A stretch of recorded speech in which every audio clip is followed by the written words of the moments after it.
Hola familia, muy buenas tardes. Sean todos bienvenidos a Entre tú y yo. Soy Alejandro Cuervo y siempre un gusto, como les digo, compartir con todos ustedes como cada tarde de sábado, 2 p.m. por Cubavisión, el canal de todo. Hoy estaremos, bueno, con una tarde bien diferente, bien especial. Estará junto a nosotros una mujer que es toda una institución en nuestros medios de comunicación, Magda González Grau. Si tiene dudas, directora de Calendario y sí, y de esta serie que está disfrutando todos los domingos, Las Reglas de Rodo. Estaremos hablando de todo, así que no se mueva de su asiento. Enseguida regresamos.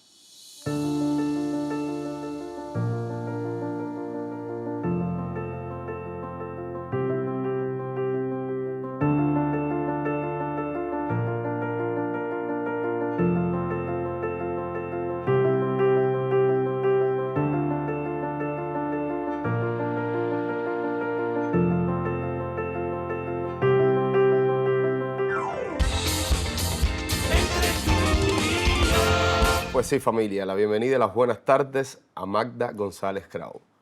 ¿Cómo estás? Bien, ¿Se te ve? feliz de estar aquí. No, feliz estoy yo y estoy seguro que todo el equipo y muchos televidentes bueno, te conocen. Eres una directora de televisión. Los directores normalmente están detrás de cámara, pero debido a tu extensa, exitosa e importante carrera como directora de televisión y cine, te hemos visto, te hemos disfrutado en muchísimas entrevistas, en muchísimos eventos. Has dirigido la redacción de televisión, o sea, has cumplido muchos roles, Sí. has participado en programas, recuerdo Canal Habana, Triángulo de la Confianza. Has estado en muchos lugares donde ya las personas también te conocen a pesar de ser directora. ¿Qué se siente eso? ¿Cómo se siente tener ¿Te sientes realizada como Hay, mujer, como hay, hay, profesional? es una balanza, ¿no? Hay una parte que es muy, muy buena porque Muy gratificante. que la gente en la calle te diga, oye, me gusta todo lo que hace. Eso, tú dices, que bien, ¿no? Pero por otro lado es una gran responsabilidad porque cada vez que voy a asumir un trabajo, yo digo, bueno, tengo, la varilla está aquí, no puedo bajarla, no puedo defraudar. Sería terrible que la gente me dijera, que va, esto no te quedó tan bien. No es lo mismo. Entonces, es hay un estímulo a dar siempre lo mejor de mí, a, a esforzarme para que las cosas salgan bien y para que realmente tener en cuenta a ese público que pueda disfrutar de una obra. Yo soy de los que piensa que somos en la vida un poco el reflejo o una parte muy importante de nuestras vidas es nuestra niñez.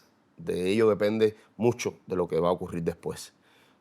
¿Cómo recuerdas tu niñez? ¿Qué importancia tiene tu crianza, tienen tus padres, quizás en tu afición por el arte, por el audiovisual? Mira, mi infancia fue súper feliz, muy feliz. Éramos 4 hermanos eh, y era jugando todo el tiempo, no te puedo decir otra cosa. Y mi mamá y mi papá fueron los mejores padres que uno puede tener, porque nos daban libertad, pero al mismo tiempo sembraban en nosotros responsabilidad. Y fomentaron en nosotros la fantasía, fomentaron en nosotros, yo creo que los buenos valores. Y entonces para mí mi infancia, hay cosas que yo digo, esto lo aprendí en aquel momento, esto lo aprendí en este otro momento. La infancia es un momento muy importante para los niños, para los seres humanos que van a ser después. Y mis padres, en ese sentido, mejores no pudieron ser. Con esa edad, quizás no sé, 6, 7, 8, 9 años, ¿tenías ya alguna inclinación por las artes, Bueno, por el imagínate magisterio? tú que me decías, en mi casa me decían que si yo era Gina Cabrera. Ay, ya está Gina Cabrera, porque evidentemente sí, era un poco tenía como cierta tendencia a la actuación, qué sé yo, no, ya está Gina Cabrera, cuando yo lloraba, cuando yo me reía, y entonces siempre fui me gustaba mucho la literatura, leer desde chiquitica, y yo sabía que me iba a dedicar a algo que fuera humanidades. Pero al mismo tiempo, recuerdo una guardia de CR haciéndola con mi papá. Mi papá me empezó a hablar de las artes y me dijo, ¿cuál es el arte que engloba todas las artes? Y yo empecé, bueno, el teatro, ¿no? Hasta que me dice el cine. Y yo dije, y esa explicación que me dio, yo dije, bueno, qué bien sería poder hacer cine, poder hacer audiovisual. Y la vida me llevó por ahí, porque cuando me gradué de filología, Entras en la universidad en filología. entro a la universidad en filología. Fíjate, yo siempre he querido ser maestra. Desde que eran 10, 12 años. Yo tenía una escuelita en mi casa con los vecinos y todo eso. Y cuando me graduó del pre, yo decía, bueno, me voy para pedagógico. Y ahí la doctora Graciela Povolotti, que era muy amiga de la familia, le dijo a mi mamá, no, pero en este momento el claustro no es bueno. ¿Qué quiere ser ella? De español, literatura. Que entre en filología y de ahí va a dar clase. Salió el curso de subtitulaje y una compañera también graduada conmigo me habló que estaban buscando gente graduados en literatura y lingüística y entré en la televisión en el departamento de subtitulaje. Subtitulaje estaba subtitulaje y doblaje. Inmediatamente después me dan la oportunidad de hacer doblaje y de evaluarme como directora de doblaje. Magda, ¿y cómo funciona en la práctica el doblaje? Es un A ver, bueno, lo primero es que es de un idioma, cualquiera que sea, chino, húngaro o lo que sea, al español. Lo primero que tienes que hacer es un ajuste de diálogo. Un ajuste de diálogo que realmente cuando el actor se ponga a decir eso, pueda decirlo bien, pueda decirlo con toda la intención que tiene el actor que no es hispanohablante.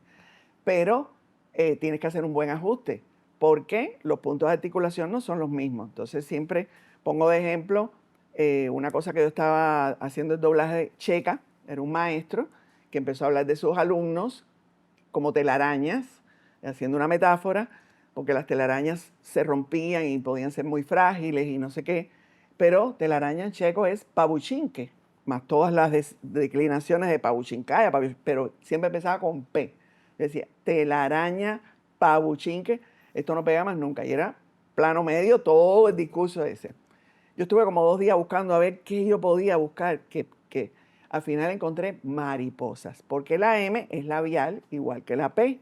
Entonces cada vez que él decía pavuchinque, yo decía mariposa, y ahí entonces se volvía creíble. y se ajustaba en el diálogo la mariposa con la telaraña. Exactamente, si no, cada vez que él decía pavuchinque, yo ponía mariposa en el texto.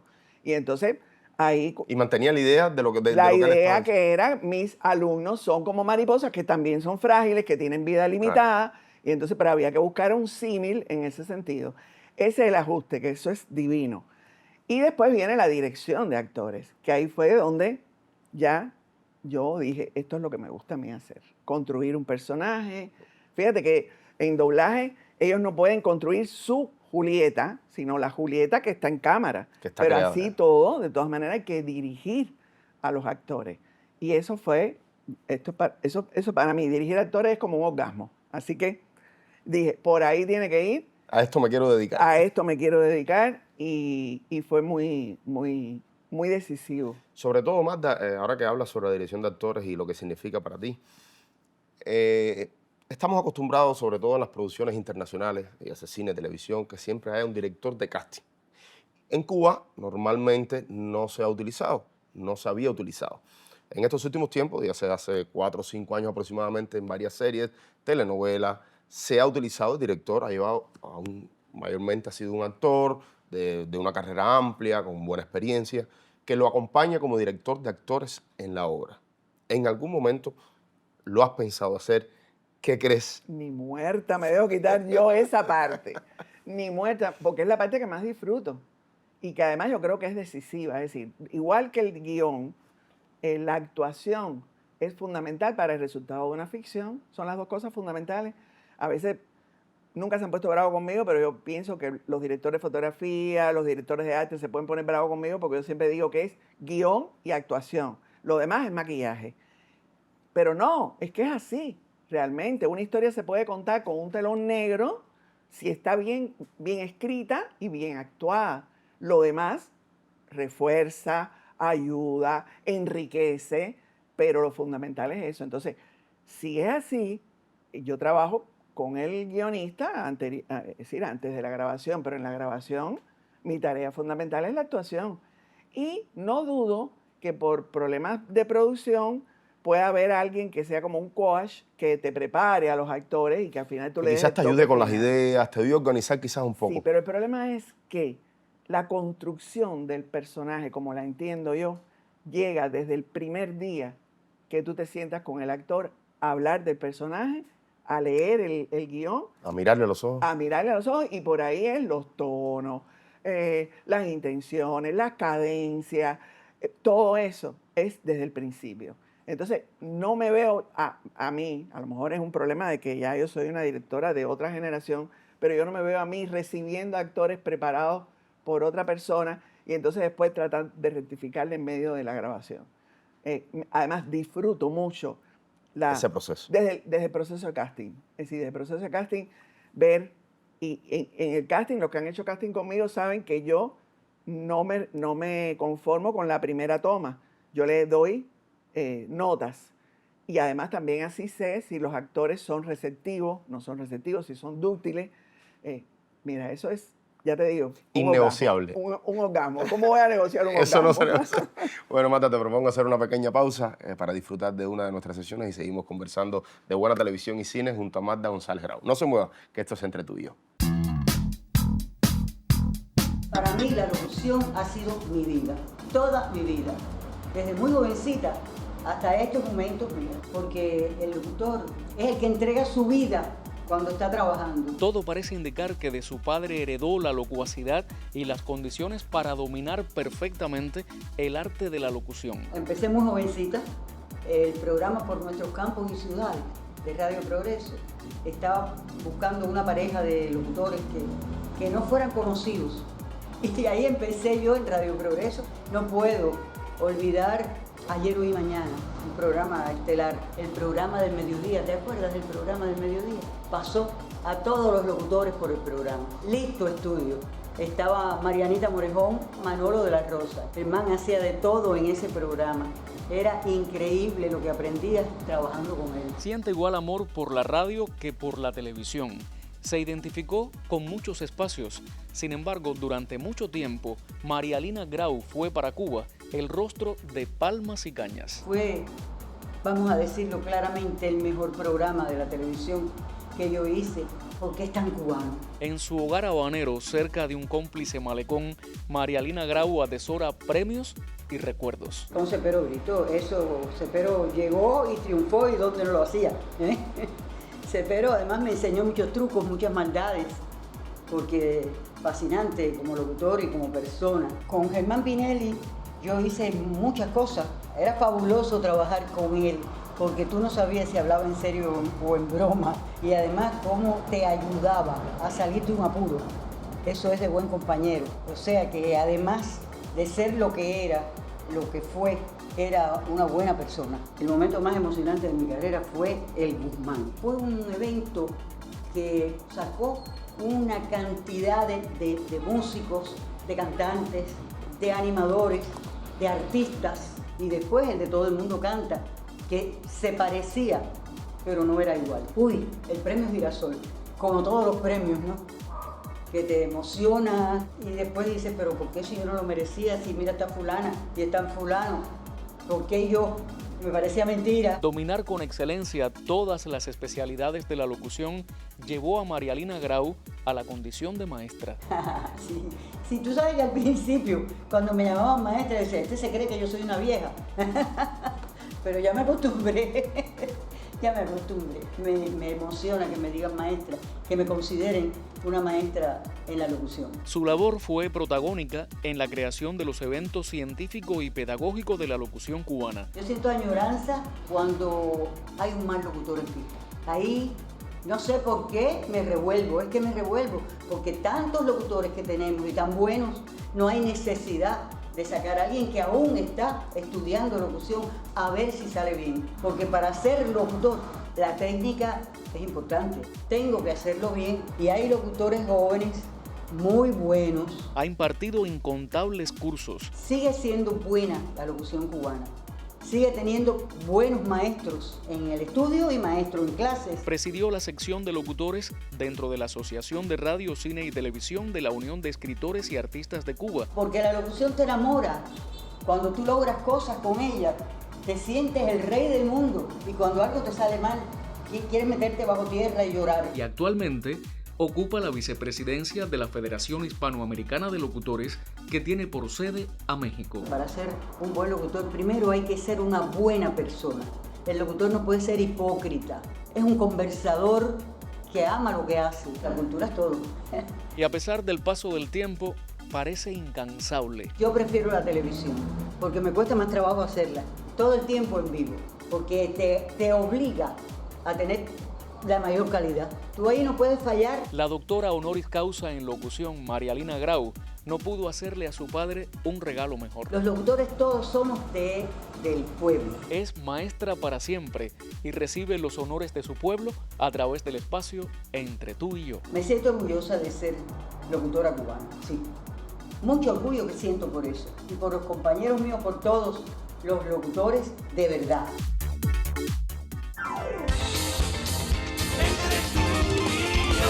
Reitero las buenas tardes y la bienvenida. Entre tú y yo seguimos conversando con Magda González Grau. Magda, he disfrutado de tu obra. Tuve la oportunidad como actor hace muchos años ya de ser parte de un telefilme tuyo. Espero que en algún momento tener la oportunidad como actor también ser dirigido por ti, porque además considero que los actores en tus manos estamos muy tranquilos, porque sabes lo que quieres, eliges muy bien los guiones. Y sobre eso quiero preguntarte, porque en tu obra se nota sobre todo la intención de siempre llevar un mensaje positivo a la sociedad. Tenemos una herramienta inmensamente poderosa que son los medios audiovisuales, que llegamos a la casa de todos ustedes como este programa Entre tú y yo. ¿Cómo Magda elige un proyecto? Si lo crea, si se une a un guionista desde el principio, ¿cómo han sido los diferentes procesos? Porque estoy seguro que ha sido de una forma y de otra también. No, esa filosofía de para qué yo quiero contar una historia es así. Es decir, si yo quiero contar una historia es para que el espectador reflexione, aprenda y quizás cambie. Y decida.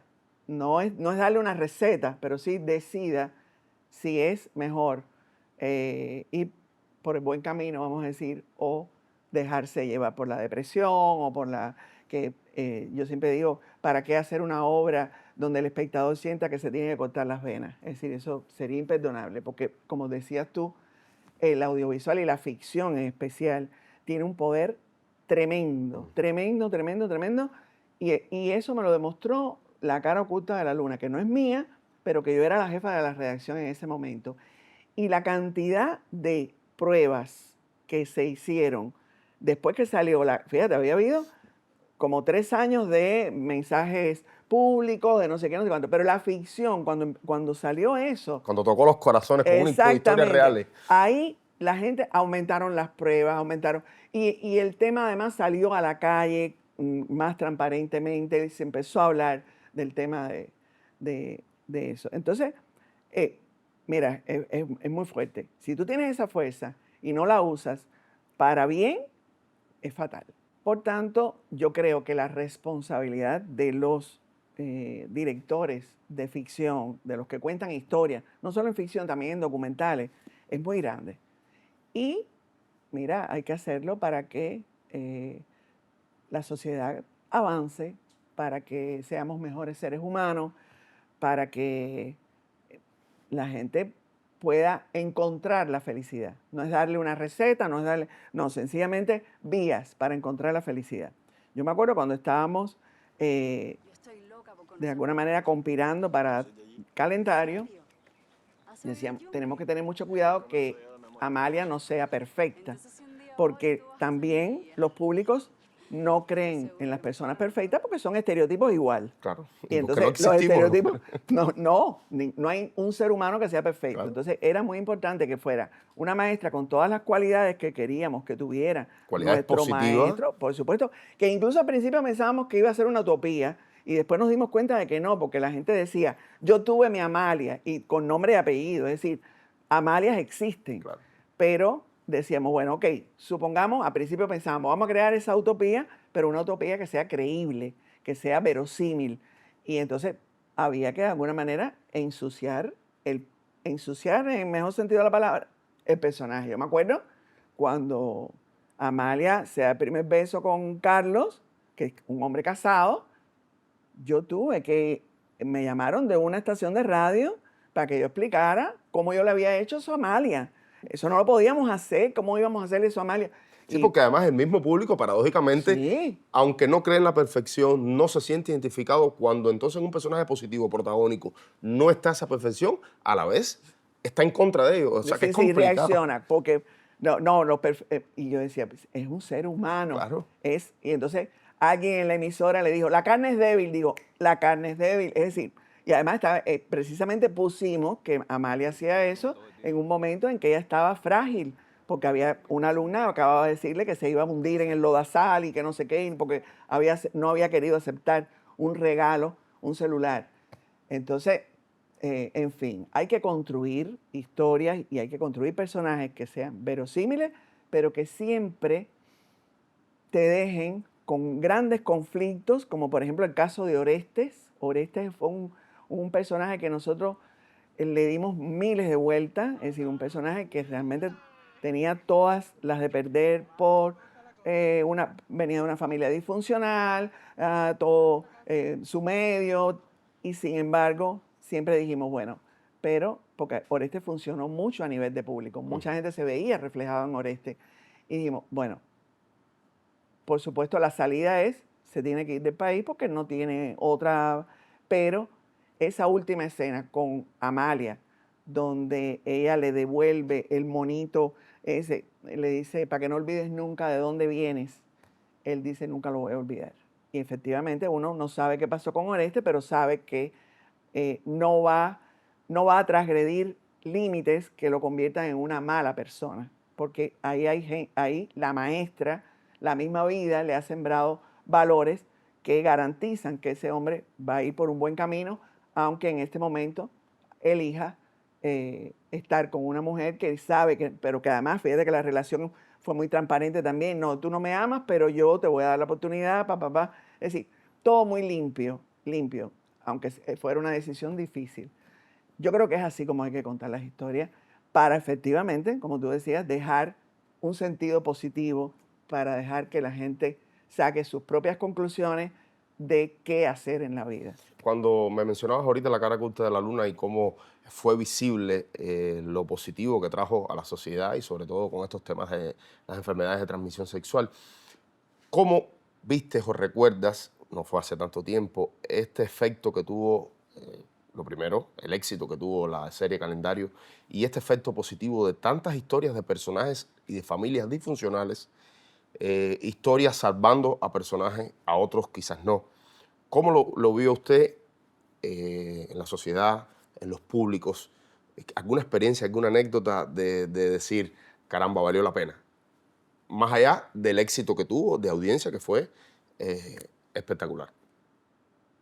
Nosotros nos dimos cuenta de que valía la pena el primer día, el primer capítulo, cuando sin acabarse ese primer capítulo empezaron las redes a polemizar. Yo creo mucho en la polémica, creo mucho en las contradicciones dialécticas, porque eso es marxismo primer semestre, la contradicción dialéctica genera desarrollo, y nosotros dijimos, bien, hemos logrado lo que queríamos, que la gente en su casa, cuando se termine el capítulo, incluso antes de que se terminara, ya estaban polemizando sobre si es verdad esto, si no es verdad esto, no me gusta esto, me gusta esto otro, y fue muy bueno porque nosotros nunca tuvimos que dar ninguna explicación. Yo me acuerdo cuando el tema de la lesbiana y la que era bisexual, el día del beso, que después ya venía una escena de sexo más dura, la gente, se desgració Calendario, hubo gente, se desgració Calendario, ahora esto sí no me gusta, y no tuvimos que decir nada porque el mismo público dijo, pero está muy bien hecho, es una historia de amor, si acabamos de aprobar el Código de la Familia y acabamos de aprobar el matrimonio igualitario, porque eso es para engavetarlo, eso tiene que salir a la luz, tiene que salir a la luz en historias como esta. Y yo creo que eso funcionó. Funcionó porque Calendario estaba hecho para que la gente no rechazara las historias, eso estaba muy bien pensado, sino que la gente reflexionara. Era muy importante. Y se sensibilizara, porque realmente son historias muy conmovedoras. Exacto, todas. sí. A ver, la emoción es lo fundamental en una ficción. Si tú logras emocionar al público, olvídate que del corazón va directo al cerebro. Es decir, la reflexión viene detrás de la emoción. Entonces, hay que tratar de lograr emociones. ¿Cómo se logra? Con buenas historias, con buenas actuaciones y, bueno, con todo el marco ese que te digo de... Con todo ese maquillaje imprescindible, importante. Exactamente. Magda, yo siento que cada vez la televisión y el cine se van estrechando en sus caminos. No sé si usted estará de acuerdo conmigo. Ha dirigido cine y ha hecho su película, creo que un largometraje. Y sobre todo es una mujer de televisión. A veces quizás desde el séptimo arte se subestima un poco la televisión, pero vemos estas grandes series, sobre todo series internacionales, que parece que estás viendo una película de muchos capítulos. ¿Hasta qué punto defiende la televisión como arte? ¿Es arte, lo considera? A ver, hay una parte de la televisión, pedirle, que hay que pedírselo al noticiero, pedirle arte es más difícil. Porque, bueno, tiene una función que es social, una función de comunicar, etcétera, etcétera. Pero también hay que pedirle arte, porque yo creo que sí, que todo se puede hacer con arte. Pero en la ficción, por supuesto, es quizás lo más complejo en ese sentido. Y sí hubo siempre una discriminación. Yo me acuerdo, el otro día lo dije en el evento Caracol, en el evento teórico del Caracol, que los telefilmes han caminado siempre en un camino muy difícil, porque ha habido vicepresidentes de la televisión que han dicho, no, si quieren hacer cine, que se vayan para Licay. Y sin embargo, cuando tú hablabas con la gente de Licay, decía, no, pero eso es televisión. Entonces yo me acuerdo con ese funcionario del ICAI, le dije, ¿por qué es televisión? No, porque los primeros planos, no sé qué. Le dije, sí, entonces escenas matrimoniales de Bergman, ¿es televisión? Porque está llena de primeros planos y de planos medios. Entonces se quedó callado. Entonces esa división en este momento no tiene sentido. Porque antes el cine se hacía puramente en celuloide, ahora se hace en video, cámaras de video igual. En la televisión quizás se hacía todo en estudio, con construcciones escenográficas, ahora se hace en exteriores, con la misma maquinaria de rodaje, es decir, las mismas cámaras, los mismos dolly, las mismas grúas, las mismas drones, se utilizan tanto en una obra que está diseñada para la gran pantalla como para la pequeña pantalla. Entonces, esa frontera cada vez se borra más. Y yo creo que lo importante es que todos los que trabajemos, bueno, de hecho, directores que se formaron en la televisión, como Rudy, como Alejandro Gil, están haciendo cine. Rolly Peña, están haciendo cine. Yo misma hice mi película, aunque la tacharon de que eso era televisión, porque tenía muchos primeros planos, imagínate tú. Ok, pero lo importante para mí de la ficción, ya sea en el cine, o ya sea para el cine, o ya sea para la televisión, es contar buenas historias. Y contar buenas historias y de buena manera. Historias que además nos hacen falta como sociedad. En un arte que es un arte costoso. Fíjate que no digo caro, costoso. Pero donde hay que invertir, porque como decía ahorita, es una herramienta social, es una herramienta ideológica, es una herramienta que impacta en los públicos porque va a través de la emoción. Por tanto, yo creo que hay que hacer muchas películas y mucha ficción en la televisión. Y después, entonces, mira, todos los telefilmes que acabamos en esta temporada y en la otra, los estrenamos en los cines, en Premiere, y el cine se llenaba y la gente reaccionaba como si fuera una pura película. Entonces, no sé. Te propongo más de hacer otra pequeña pausa y enseguida regresamos. A usted no se mueva, que muy interesante, como les dije al principio. Con sinceridad y sin secretos. Bueno, Marta, ¿qué te parece este heladito de Muy mantecado? rico el helado de mantecado. Bueno, aquí lo estamos disfrutando antes de comenzar. Agradecer siempre a Charo que nos envía este exquisito helado. Mm. Magda, siento que contigo necesito 2 o 3 programas porque realmente eres una persona con tanto conocimiento, tanta experiencia y tantas cosas que contarnos que no quiero que se me quede ningún tema. Quiero entrar rapidito a las redes sociales. Creo que se ha convertido para nosotros los cubanos, voy a hablar de los que conozco, en lo que decíamos en casa cuando estábamos, porque yo tuve mi familia, tengo mi familia, y siempre cuando salía un dramatizado, cada uno daba su opinión y había un pequeño debate en cada hogar. Este tema de las redes sociales ha llevado con grupos inmensos, ha llevado que sea, de hecho, están viendo el capítulo las personas y ya están opinando, están escribiendo. A veces yo digo, no disfrutan ni el audiovisual porque ni siquiera esperan a que termine.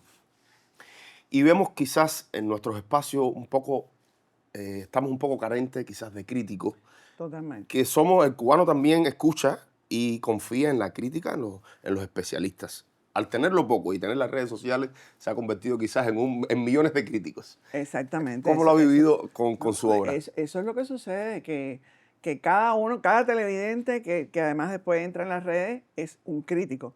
Pero ahí falta el papel de la crítica que siempre da herramientas a ese público para poder discernir dónde está lo que está bien hecho, lo que está mal hecho, incluso la reflexión por dónde debe ir. ¿Qué pasa? Que hemos perdido muchos críticos.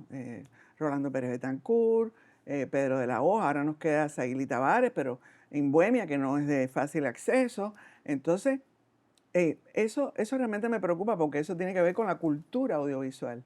Eso me preocupa en cómo los públicos, nuestros públicos, asumen las propuestas que nosotros hacemos y las propuestas que además vienen del exterior también. Y a veces no tienen las herramientas necesarias para hacer un análisis integral. Y eso no está bien, no está bien. Como mujer realizadora y defensora, por supuesto, de los derechos de las féminas, ¿cómo lo reflejas en tu obra, en tu vida? Mira, yo no me lo propongo. Yo me acuerdo que muchas amigas mías feministas decían, no, porque tú eres feminista. Y yo decía, no, yo no soy feminista, porque yo asociaba el feminismo con quizás una golpes de pecho de pobrecita yo, que soy mujer y no sé qué. No, no, no. Sale solo. Es decir, ¿de qué más sé yo de las mujeres? Porque soy mujer, porque mis amigas son mujeres, porque he vivido discriminación, he visto discriminación, a veces exclusión. Y entonces, lógicamente, me interesan mucho los temas femeninos y en casi toda mi obra. Yo me acuerdo cuando salió la película mía que los actores míos, amigos míos, me decían, ¿cómo vas a hacer? Porque ellos eran mis amigos. Entonces, pero de lo que más sé es de eso y yo creo que además es necesario, porque durante mucho tiempo el audiovisual era un predio fundamentalmente masculino. Ahora, con las nuevas tecnologías, las mujeres han asumido no solo papeles de directora, productora, sino también de sonidistas, de camarógrafa. Entonces, ya esa visión es más amplia y, por supuesto, desde la cámara, desde el sonido, de todo, todas las mujeres luchamos por nuestros derechos. Tu compañero de vida, esposo y bueno, gran director de televisión, Charlie Medina, que aprovechamos acá el espacio para mandarle un abrazo inmenso, recuperándose de problemas de salud que ha tenido muy bien. Esperemos próximamente, aprovecho públicamente y le hago la invitación en nombre de Sonia y todo nuestro equipo, ojalá nos pueda visitar. Ojalá. Un director de grandes obras, sin duda. ¿Cuánto has tenido de su apoyo profesional y personalmente en tu vida? Primero, he aprendido muchísimo, pero sigo aprendiendo. El primero que ve, el primer corte, el guión, todo, es Charlie. ¿Lo escuchas y Sí. crees en lo que te dice? Sí, a veces polemizamos, pero tiene un ojo tremendo y tiene una sensibilidad. Él se graduó como actor, sobre todo para el tema de cómo construir los personajes. Me ayuda mucho, un apoyo total y además es una opinión siempre para mí muy autorizada porque es una gente con una experiencia que No, y con unos resultados. y resultados Recuérdanos un poco, Blanco y Negro no. bueno, o La Habana fue la novela, pero está Blanco y Negro, ¿no? Y un sinnúmero de Recuerdo de telefilmes. niño un programa infantil también que se filmó. Pocholo y su pandilla. Eso era un Pocholo y clásico su de mi pandilla. niñez, sin duda. ¿Qué importancia le da Magda a su equipo técnico? Ya vimos la prioridad que tiene el elenco, el guión, pero después viene esas personas que te van a acompañar siempre. Los actores estamos muchos días, vamos, cambiamos, regresamos, pero ese equipo te acompaña desde el día 1 hasta el final. ¿Cómo Fundamental. formas ese equipo y qué tienen que tener de peculiar, de especial las personas que te rodean? Entrega, tienen que ser buenos profesionales, por supuesto, pero sobre todo entrega, en el sentido de no llegar a la obra como, bueno, algo más que voy a hacer, sino, no, igual que yo cada obra es en este momento la obra, por tanto es lo más importante. Y mi equipo tiene que pensar igual, porque si no, ¿cómo lo vamos a lograr? Amilcar Zárate, hemos visto esa dupla ya hace varios años ya, Sí. y realmente ha funcionado de maravilla. ¿Cómo fue ese primer acercamiento? ¿Quién los une? ¿Cómo se unen?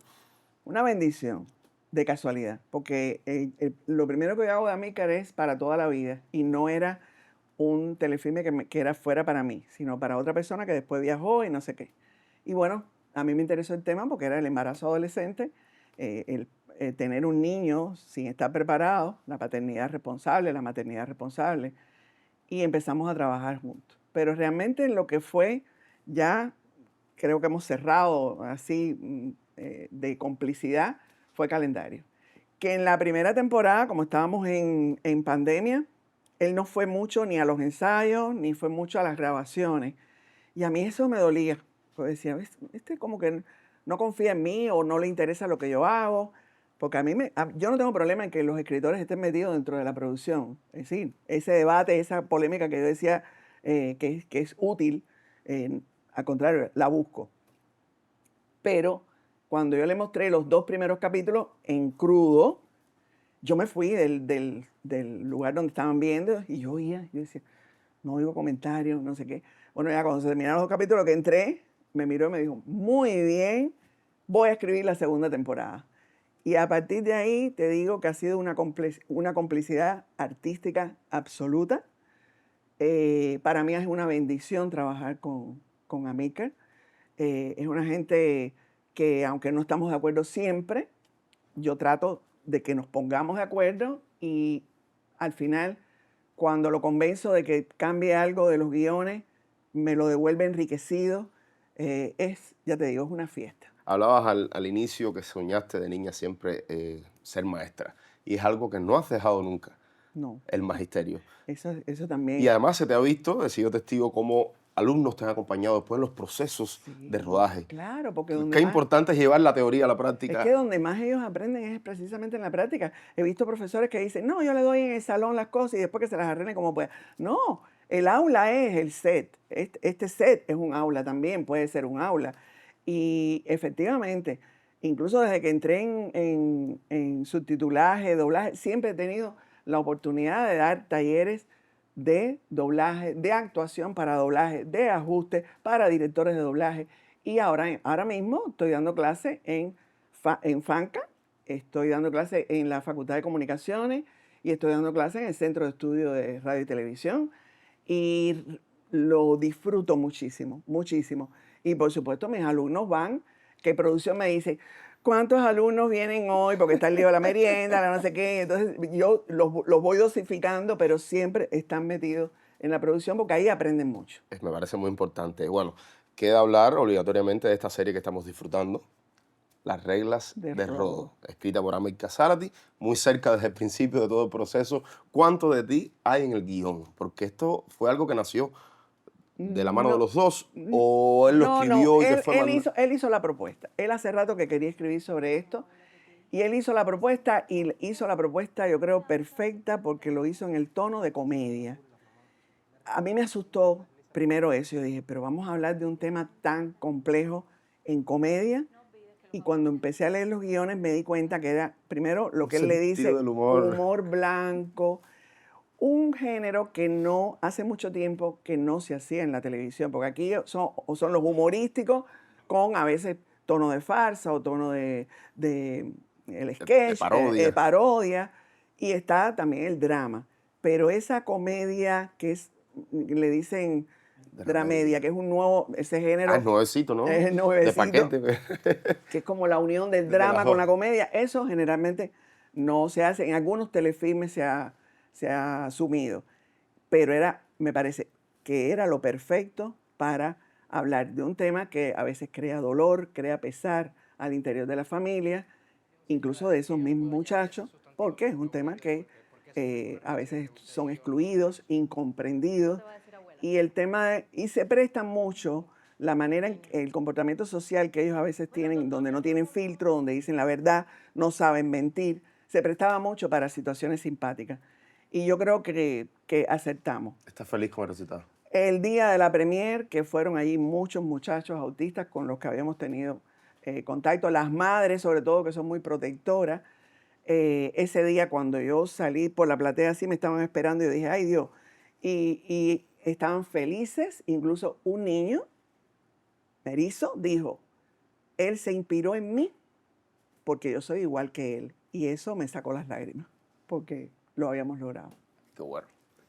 Casi a mí también. Bueno, Magda, quiero en nombre de varios emprendimientos que nos acompañan darte algunos detalles, algunos regalos para que te lleves a casa. Gracias, qué bueno. Cada vez que veo el programa digo, ay, ¿cuándo me van a invitar a mí para tener eso? No, mentira. Bueno, tenemos de Brujas. Qué Un rico. jaboncito bien espectacular, suave. Qué bien. Tenemos esta colonia de violetas de Clara Camilleri. Mm, Refrescante, con olores exquisitos. muy chévere. Tenemos de Mari una invitación para este centro holístico de bienestar, donde dan masajes en todo el cuerpo, Eso faciales. me encanta la falta que me hace. Creo Muy que te viene bien. muy bien con tantas clases y tanto trabajo. Y esto es bien práctico. Tucker es una empresa que se dedica a la limpieza y mantenimiento del hogar. ¿Por qué del hogar? Porque lo hacen todo. Desde los muebles te hacen una limpieza general, desde los muebles, los fogones, los climas, aire acondicionado, Qué bien. split, etc. Una llamadita y Una tienes una llamadita. sesión gratis para que... Gracias, gracias, gracias. Ahí están Qué todos bien, los qué bien, detalles. qué bien. Tenemos este rostro de habanera, rebustillo. Rebustillo, qué lindo. Qué lindo. qué Imagino que lindo. alguno tendrás, pero Tengo uno, pero este está más bonito todavía. Gracias, Rebustillo. Y nos gracias a usted. acompaña hace mucho tiempo. Tenemos de Acrilar, esta empresa que se dedica a hacer todo tipo de trabajo en acrílico. Bueno, nos regaló este portacelular. Sabe que los Buenísimo, celulares es imprescindible en nuestras buenísimo, vidas. buenísimo. Y con nuestro logo para que recuerde siempre nuestra visita. Claro que sí. Estos hermosos claveles de Isla Flor, para ti. Gracias, gracias. Muy lindo, muy lindo. Espero te gusten. De Charo, ¿Cómo este no? lado que ahora vamos Sí, ahora. a terminar. Además tienes una tinita para que te lleves a casa y compartas con Charlie, que Qué bueno. si le gusta el helado, bueno, lo va a disfrutar muchísimo. Y agradecer, por supuesto, a Mototaxi, que ha hecho posible que hayas llegado en tiempo y con comodidad, ¿cierto? Sí, señor. Ay, qué bueno. Para mí ha sido un privilegio, sabes que te admiro, te quiero. Para mí ha sido un gusto trabajar contigo.